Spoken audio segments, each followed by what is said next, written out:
My 8-year-old school assignment led me to finding out that I have an 18-year-old son from back when I was in college, and the story adds up, but I'm so disappointed that I missed his whole childhood and I haven't told anyone yet. So my world has been turned upside down over the last 24 hours. I, 36M, have 2 kids, 8 and 2, or so I thought. My oldest has an assignment for school to write a report on an interesting relative. My family is boring, but I did recall having a great-great-great-grand-uncle who was a member of Congress. So I thought we'd start there. I logged into Ancestry and had a notification random woman's name, shared DNA, thought it was probably a distant cousin or something. Clicked it. It said predicted relationship parent/child. I called my mom to make sure her account didn't get hacked since I knew she had it done. She said she used 23andMe for her testing. So I looked up this woman on Facebook. Came to the realization that this was someone I slept with in college. I used Truthfinder to find out more about her. She appears to be married and has a husband, an older kid, and 2 younger kids. They look like the typical suburban family. The older kid looks as awkward as I did as a teenager. Spitting image. I'm guessing she did a test for him using her name. I have a flood of emotions right now. Anger being the first. If my math is right, he's around 18, don't remember the exact timing, and I've missed out on basically his entire childhood. I was absolutely in no place to raise a kid at that time in my life and probably wouldn't have ended up being able to go to med school. At the same time, I never got the choice to know, and that's what upsets me more. I know my family would have helped me out. I haven't told anyone this, not even my spouse. I'm wrestling with guilt. I really want to reach out. I don't want to throw turmoil into a family, but I also feel like I shouldn't have to miss out on more of his life. He has an Instagram account, but it's private, and reaching out straight to him would be overwhelming, not to mention creepy. Where do I start? Do I call Ancestry? Reach out to her directly? Do I get a lawyer? I don't even know how that works because I live abroad now. Thanks in advance. Update. The day after my original post, I told my spouse and my parents. Both supportive of however I wanted to go about this. I went ahead and decided to contact my son's mother. I didn't want to give her the excuse that I was anything but proactive. When I went to send a message directly on Ancestry, I could no longer find the match. She had blocked me. My sister, who also used Ancestry but hadn't opened the app in ages, could still see the relation from hers. I decided to have my sister contact her, thinking it may be easier anyway coming from a woman and someone slightly less emotionally involved.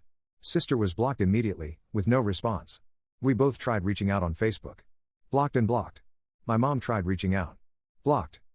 So I wrote a brief message to my son and sent it to his Instagram. Without going into specifics, simply telling him that I think we share a connection, that I knew his mother when we were in college in 2006, and leaving the door open from there. Basically telling him I was likely his father without blatantly saying it. Let him put the pieces together in a way that made sense for him. Within a few hours, I received a message back. He knew exactly what I meant. He said that his mom told him his biological father was her high school sweetheart and passed away by a drunk driver while she was pregnant. He didn't know his mom had gone to college. He told me he had started questioning the story because she didn't know any of his relatives and only had one pic of his dad, and had no pics of her with this guy. He described this as a big question mark in my life and that he had been wanting answers to for a while. He did provide the DNA for the Ancestry test. His mom told him it was to help her locate the fictional father's family so they could come to his graduation party. Still, he said that he wanted to be 100% sure that I was who I said I was. So on the 6th, I drove down 5 hours to meet him at a Starbucks. I brought a paternity test. We did the samples and put it in the mail. The results came back yesterday as a match. I knew from the moment I saw him that he's my kid. A parent knows. On the photos I saw of him, he looked like me as a teenager. But when I saw him in person, I could see the resemblance to my dad as a young man. His voice even sounded like mine. It was tough holding myself together. It was the same flood of emotion I had when I saw my kids for the first time when they were born, a unique cocktail of emotions most parents know. Except now it's happening in a Starbucks, and the kid is a teenager who's 6 feet 1 inch, same height as me too. As for his mother's husband, my son told me he's never had a close relationship with him, especially after his twin brothers were born. They're 7. His mom is good to him and clearly did well raising him. He said he's always looked to his grandpa as his father figure, as he lived with his mom and her parents for the first several years of his life. He doesn't know what he wants to do with his life yet, but he's an honors student, on the swim team, and is hoping to get a scholarship for swimming. He has a girlfriend and is going to prom this spring. I'm so incredibly proud of how maturely he's handled all of this. We're keeping in contact on Instagram and agreed to meet this summer so he can meet the rest of the family, particularly my parents.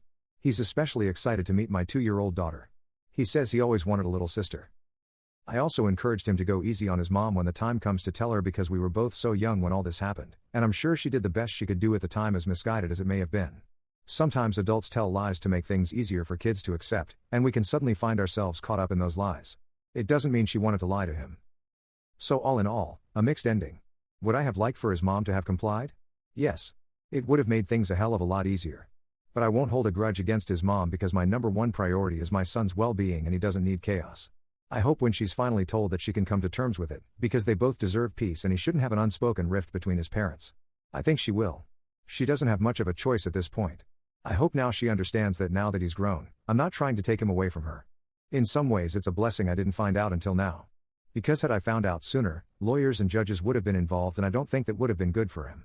At least that's what I tell myself when I get upset. And I'm glad both of us have gotten some closure here. Particularly him, as he's been dealing with this a lot longer than I have.